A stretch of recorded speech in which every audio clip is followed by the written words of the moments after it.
దేవుని బిడ్డలారా, ప్రభువును రక్షకుడైన యేసుక్రీస్తు వారి యొక్క నామంలో మీ అందరికీ కూడా శుభాది వందనాలు తెలియపరుస్తుంటున్నాం.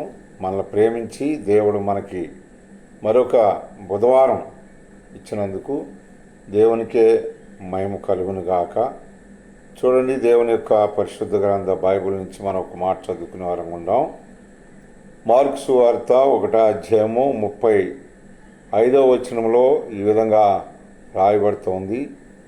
ఆయన పెందలకాడే లేచి ఇంకా చాలా చీకటి ఉండగానే బయలుదేరి అరణ్య ప్రదేశమునకు వెళ్ళి అక్కడ ప్రార్థన చేయుచుండెను.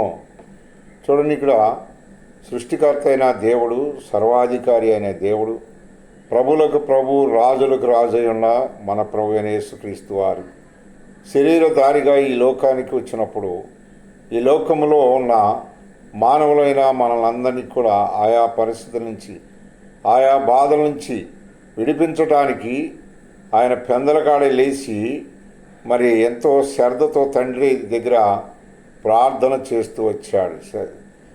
పెందలకాడ ఎందుకు లేచి ప్రార్థన చేస్తున్నాడు అంటే, సిద్ధపాటు, గ్రామాల్లోకి వెళ్ళాలి, సువార్త చేయాలి, రోగులనల్లా స్వస్థపరచాలి. నువ్వు ఏ రోగంలో ఉన్నావో, ఏ బాధలో ఉన్నావో, ఏ బలహీనతలో ఉన్నావో, ఏ పరిస్థితిలో ఉన్నావో, ఎలా ఉన్నావో నాకు తెలియదు, కానీ దేవాది దేవుని దగ్గరికి రండి, పెందలకాడే లేవండి, దేవునితో గడపండి, దేవుని వాక్యాన్ని చదవండి, మీ బిడ్డలకు కూడా చదివించండి.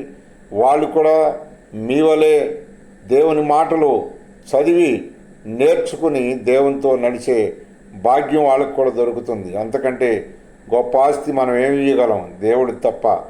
దేవుడు అట్టి రీతిగా నిన్ను, నీ కుటుంబాన్ని ఈ రోజంతటిలో కాచి కాపాడి తన యొక్క రెక్కల సాటి నిన్ను భద్రపరచును గాక.